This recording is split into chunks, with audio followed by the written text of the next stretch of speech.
Assalamualaikum warahmatullahi wabarakatuh. Waalaikumsalam. Alhamdulillah. Wassalatu wassalamu ala Rasulillah sallallahu alaihi wasallam wa ala alihi wa ashabihi ajma'in. Qala Allah Ta'ala, fattakullah mastata'tum. Alhamdulillah, kita barusan kues dengan Pak Pri, dengan Abu Muhammad. Walaupun kita mungkin sedikit tertinggal dengan orang dua ini, tapi alhamdulillah kita masih berusaha untuk nututi orang berdua ini. Pada pagi hari ini, mari kita mengingat kembali tentang agama ini. Terus terang saja bahwa ukuran manusia ini di hatinya,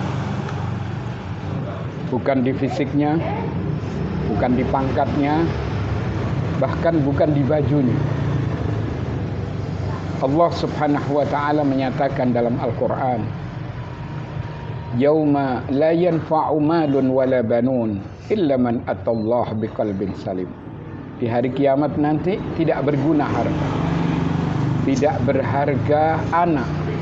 Waktu di dunia ada nilai, harta ada nilainya kalau kita gunakan di jalan Allah. Anak yang apabila kita didik bernilai sangat tinggi, karena itu merupakan jariah dari orang tuanya. Mungkin orang tuanya sudah meninggal, tapi di situ ada anak soleh yang mendoakan, maka kita akan mendapat pahala yang selalu mengalir. Tapi nanti di hari kiamat sudah tidak berguna lagi. Harta tidak berguna, anak tidak berguna. Yang berguna adalah apabila orang itu datang kepada Allah biqalbin salim, dengan hati yang selamat. Ini yang harus kita tanamkan dalam kehidupan keseharian, bahwa apa saja yang kita lakukan, terutama terkait dengan akidah, ibadah, itu harus ikhlas semata-mata karena Allah. Kita tidak menginginkan balasan dari manusia. Kita cuma menginginkan balasan dari Allah Subhanahu wa ta'ala. Nabi kita Muhammad sallallahu alaihi wasallam pernah menyatakan, Innallaha ta'ala la yanduru ila ajsamikum wala ila suwarikum, walakin yanduru ila qulubikum wa a'malikum. Sesungguhnya Allah Ta'ala ini tidak melihat kepada kegagahan seseorang, wajah seseorang, tapi Allah melihat kepada hati seseorang, ikhlas atau tidak dia melaksanakan ibadah ini.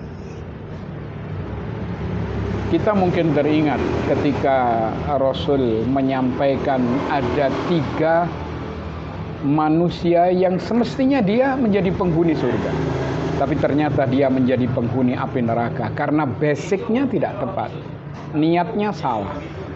Yang pertama adalah orang yang pandai membaca Al-Quran, para ustadz, para kiai, para ulama, tapi niatnya bukan karena Allah, sekedar untuk mendapat pujian, sekedar untuk menarik kepentingan pribadinya, supaya disebut orang hebat, orang berilmu, orang yang luar biasa. Kemudian yang kedua, orang dermawan. Orang dermawan ini nilainya sangat tinggi, karena syarat untuk masuk surga diantaranya dia harus dermawan, dia harus loman, punya kepekaan sosial. Tapi sayang, basicnya tidak tepat. Akhirnya orang itu pun diseret ke dalam api neraka. Ketika ditanya oleh Allah, engkau mengeluarkan hartamu itu untuk siapa? Untuk engkau ya Allah. Allah mengatakan, kadzabta, kamu dusta. Tidak benar, kamu hanya ingin mendapatkan pujian dari orang lain supaya disebut orang dermawan. Kemudian yang ketiga adalah orang yang berjihad di jalan Allah. Ingat bahwa orang yang berjihad itu menduduki ranking tertinggi, karena dia berani mengorbankan hartanya, bahkan mengorbankan nyawanya. Tapi sayang, basicnya tidak tepat, niatnya salah, bukan karena Allah, tapi karena ingin disebut sebagai pahlawan. Maka orang itu pun dikatakan oleh Allah, kadzabta, kamu dusta. Kamu hanya ingin disebut sebagai orang yang pemberani. Maka orang itu pun diseret ke neraka. Berangkat dari hal ini, mari kita bersiap untuk melakukan ibadah ini lillahi ta'ala. Begitu seseorang melakukan ibadah karena Allah, itu akan dilipat gandakan pahalanya dan langsung diterima oleh Allah Subhanahu wa ta'ala. Maka sebagai satu penutup untuk menguatkan hal ini, Nabi pernah menyatakan, innamal a'malu binniyat wa innamal likulli imri'in ma nawah. Faman kanat hijratuhu ila Allahi wa rasulih fa hijratuhu ila Allahi wa rasulih. Wa man kanat hijratuhu lidunya yusibuha aw imra'atin yankihuha fa hijratuhu ila ma hajara ilaih. Sesungguhnya sah tidaknya seorang hamba ini tergantung dari niatnya. Seorang dinilai sesuai dengan apa yang ia niatkan. Kalau orang itu berhijrah semata-mata mentaati Allah dan Rasulnya, hijrahnya itu akan diterima oleh Allah dan Rasulnya. Tapi kalau hijrahnya itu hanya sekedar mendapatkan dunia atau menginginkan perempuan yang akan dikawininya, maka hijrahnya itu terhenti sesuai dengan apa yang ia niatkan.